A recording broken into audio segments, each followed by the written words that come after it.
I always hear Anthony Cumia. He'll compliment you, and he'll every once in a while because I'll do his show on Mondays when I'm there early to do my show, and he'll. I've heard him say this a few times the last few months. He'll be like, Owen Benjamin, he's so smart, he's so brilliant, he's so funny, but The I moon don't landing. understand why he gets hung up on the flat Earth thing. Like that's the part like he can't. It's fun. We have a Whereas fun I think it's fun. relationship. I think it's I like it. I fun like to talk Anthony. about flat earth ideas. Like it doesn't trigger me because I feel like my life is no different whether it's flat or round. So Yeah, that's how I've become too, because it isn't a spinning ball, and not to trigger Anthony. I like Anthony. We have a funny relationship would you because come on his I'll, show to talk this out? I'd do his show, but I'd rather not flat Earth debate because I think he's very emotional about it. It's almost like someone's dog dies and they want to talk about the dog. I'm like, can we wait a month? Like, can you not be like Mm. super spirally about it? But no, I like having Anthony have had volatility. And I think the main thing is the flat Earth thing. He thinks I'm trolling. He's like, because I understand it. I used to think people were totally insane. Like I remember in 2017, I'm doing like hyenas in Fort Worth or something. I can't remember what club it was. And one of my listeners was there and his wife was a flat earther. And I had a visceral reaction. I was like, I turned to the guy, I'm like, your wife just said the earth is flat. And he's like, yeah, yes. Sorry, man. And she's like, it is. It's flat. And I'm like, in my mind, I'm like, I think that's she's like, fun. I'm like, no, but I wasn't like mad, but I used to do like a physics podcast at Caltech. Like I was really into the science world. Like I really liked science. And then I slowly started realizing how it was all total horseshit. And like they had like a guy in a wheelchair with a robot voice tell people that there's no God and everything's Stephen exploding. Hawking. Yeah. And so anyway, I originally got into flat Earth, and there's a video of the stages of flat Earth where I was like Anthony Cumia, where I was like mad about it. This guy named Eric Dubé wanted to debate me on it. And he was like getting in my comment section, and we called him Savanier because he was like, debate me. I'm going to turn your mind to gravy. And I was like, it was annoying me. I didn't like how he was handling himself. I'm like, it's a ball, dude, you fucking idiot.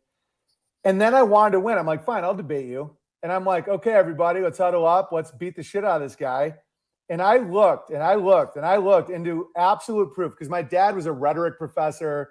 I was raised in academia about how to debate and how to win. So I'm like, okay, I need mic drops. All right, team, let's prove it to this piece of shit. And the more I looked, there is absolutely no proof that we're on a spinning ball because I didn't want to lose. And I was very competitive and I didn't want to be a flat earther.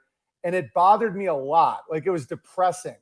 I'd just been shamed with Hollywood and everyone was calling me crazy and I'm in the country.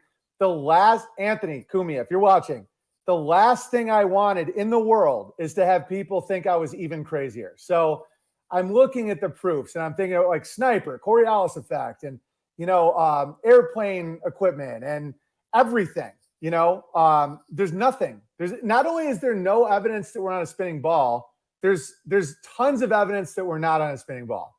Like the 8 inches per mile squared, the P900 camera, you can see out. Because I was like, no, you see a ship goes over the curve, and then you see it doesn't. It's an illusion. You literally can zoom it back in. You realize that NASA is total horseshit. That all those images, they even admit they're Photoshop. And then you start seeing like, oh, this is.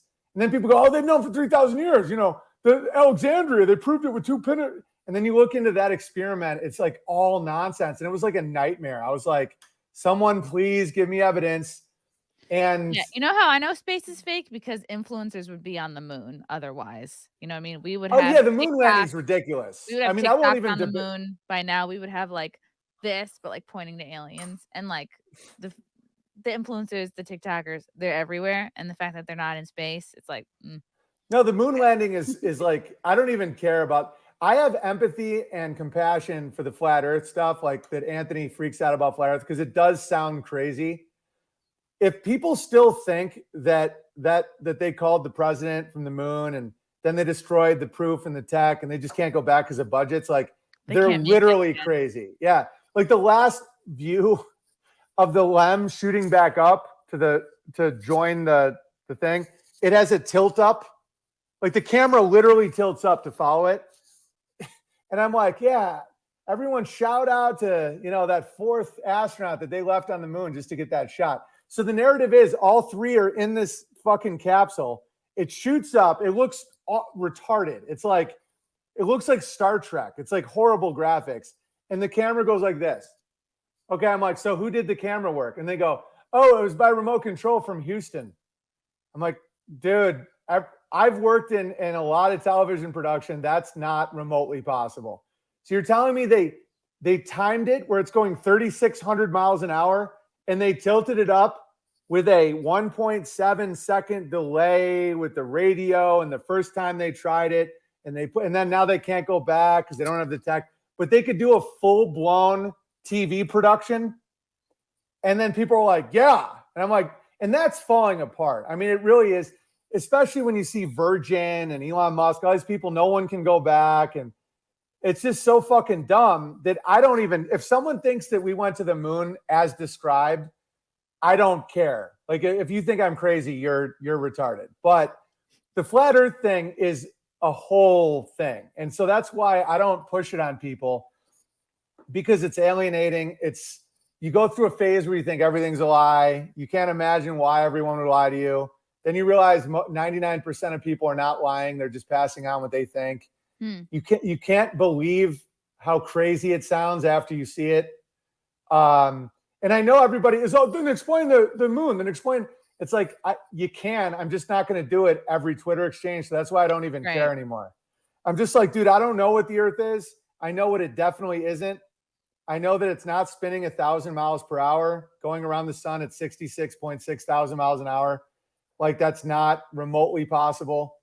And there's no curve. There's no measurement of curve. And this is not an ancient thing. It's like Einstein, before Einstein was like Tesla, Michelson, Morley, all these scientists, and Michelson, Morley proved that the earth is not moving. They proved without a shadow of a doubt. And that was scientific consensus in a lot of areas, that the earth is not moving. There's no evidence at all of movement on the earth. Why not just take up a hot air balloon and just sit there as the earth spins? And they're like, oh, how dare you? I'm like, dude, you're telling me if you're flying on a flight from LA to New York and New York to LA, and the ground is spinning at 1,000 miles per hour, that does not factor in at all. Then they go, well, the air is moving with it. I'm like, that's not possible. So then that means it's in an enclosed structure. So how's that? So now it's an enclosed firmament. Like, you're saying there's a dome. Like, how is the atmosphere pressurized without? And it just gets down this point where I'm like, I don't need to argue about this. This is like nonsense.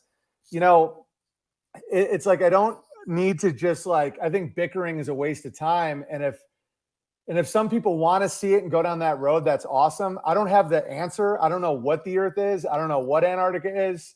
I don't know. I just know what they're saying becomes more and more absolutely ridiculous.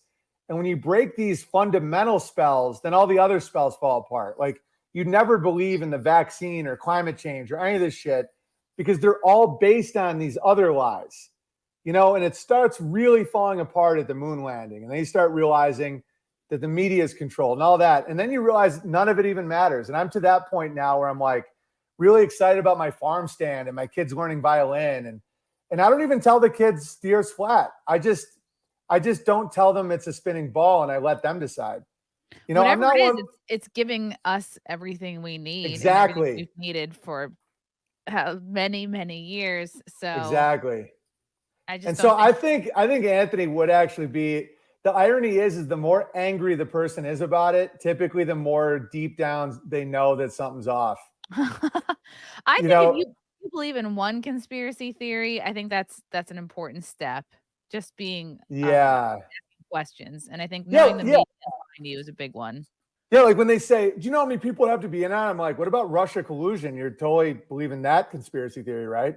So you're telling me they're all in on it, or is there a nature of reality that's a little different?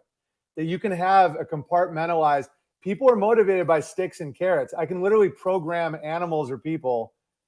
People are different. We have free will. We're not animals. But like, you can literally program people to hit buttons and do nonsense for sugar and cocaine. It's like, we're not motivated by truth as much as people want to believe. Like, there's entire operations that people have never thought, is this true or not? They're like, well, I want my 401k. And Mm. you know, everybody at the bowling alley thinks I'm great because I invented the moon boot. It's like, that's what people want.